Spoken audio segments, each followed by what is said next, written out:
First point അവിടെ കഴിഞ്ഞു.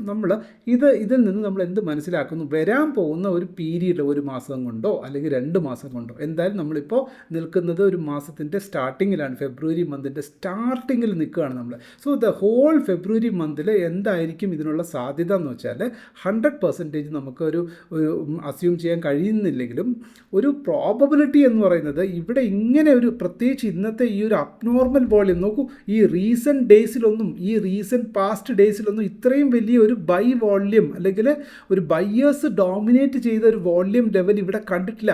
Previously അതേമാതിരി ഈ ബ്ലാക്ക് ലൈൻ പോകുന്നത് ശ്രദ്ധിച്ചോളൂ. വോള്യം ലൈനിൽ ബ്ലാക്ക് എന്ന് പറഞ്ഞാൽ ആവറേജ് വോള്യമാണ്.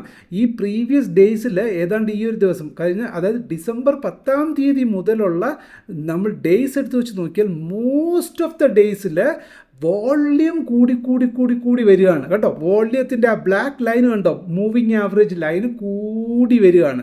അതേമാതിരി വോള്യം കാൻഡിൽസ് പരമാവധി മുകളിലേക്ക് പോകാൻ ശ്രമിക്കുന്നുണ്ട്. സോ ഇത്തരം സാഹചര്യങ്ങളിലെ എന്താ പറയുക, ഇതൊരു ക്ലസ്റ്ററാണ്. ഇത്തരം ക്ലസ്റ്റേഴ്സിനെ സൂചിപ്പിക്കുന്ന എന്താണ്? പ്രൈസ് ഒരു പൊട്ടൻഷ്യൽ റിവേഴ്സലിന് തയ്യാറെടുക്കുന്നു എന്നുള്ള സൂചനയാണ് അവിടെ നൽകുന്നത്. എപ്പോൾ, നാളെയാണോ മറ്റന്നാളാണോ അതൊന്നും അറിയത്തില്ല. പക്ഷേ അതിനർത്ഥം ഇവിടെ എന്താ പറയുക, ഇൻസ്റ്റിറ്റ്യൂഷൻസ് കോൺസെൻട്രേറ്റ് ചെയ്യുന്നു എന്നുള്ളതിൻ്റെ ഒരു സൂചനയാണ് നമുക്ക് ലഭിക്കുന്നത്. ഒരു പോയിന്റ്. സോ ഇനി നമ്മൾ എന്താ മനസ്സിലാക്കേണ്ടത്? ഇതിപ്പോൾ നമുക്ക് ബുള്ളിഷ് സിനാരിയോയിലേക്ക് വന്നു, ഉടനെ സ്ട്രെയിറ്റ് അവേ ഒരു കോൾ ഓപ്ഷൻ എടുത്തങ്ങ് തള്ളുക അല്ലെങ്കിൽ ഒരു ഫ്യൂച്ചർ ബൈ അല്ല. നമ്മൾ എന്താ ഇവിടെ ചെയ്യാൻ പോകുന്നത്? നമ്മളൊരു സ്ട്രാറ്റജി ബിൽഡ് ചെയ്യാൻ പോകുന്നു. എന്ത് സ്ട്രാറ്റജിയാണ്? നമ്മുടെ വ്യൂ ബുള്ളിഷ് ആണ്. ഇനി ഇത്രയും പറഞ്ഞു വന്നതിൻ്റെ പോയിൻ്റ് അതാണ്. വെറുതെ എനിക്ക് സിമ്പിളായിട്ട് ഒരു ബുള്ളിഷ് സ്ട്രാറ്റജി നിങ്ങൾക്ക് എങ്ങനെ വർക്കൗട്ട് ചെയ്യാമെന്നുള്ളത് എനിക്ക് ഈസി ആയിട്ട് പറഞ്ഞു തരാൻ പറ്റും.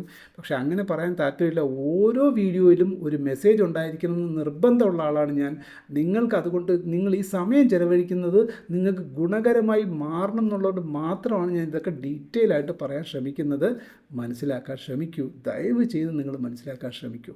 Okay, so come to the point. അപ്പോൾ നമ്മൾ ഇങ്ങനെ ഒരു രീതിയിൽ സിനാരിയോയിൽ ഒരു ഇൻഡിക്കേറ്റേഴ്സും ഉപയോഗിച്ചിട്ടില്ല. നമ്മൾ ഡെലിവറിയുടെ ഒരു പെർസെൻറ്റേജ് റേഞ്ച് ബേസിസിലും വോള്യത്തിൻ്റെ ഒരു മിനിമം വോള്യം അനാലിസിസിൻ്റെ ബേസിസിലും പിന്നെ വേണമെങ്കിൽ നമുക്കിനി ഫിക്സഡ് റേഞ്ച് വോള്യം പ്രൊഫൈലൊക്കെ ഉണ്ട്, അതൊക്കെ വെച്ച് നോക്കിക്കഴിഞ്ഞാൽ നോക്കാം വേണേൽ. ഇനി നോക്കിയില്ല എന്ന് വേണ്ട.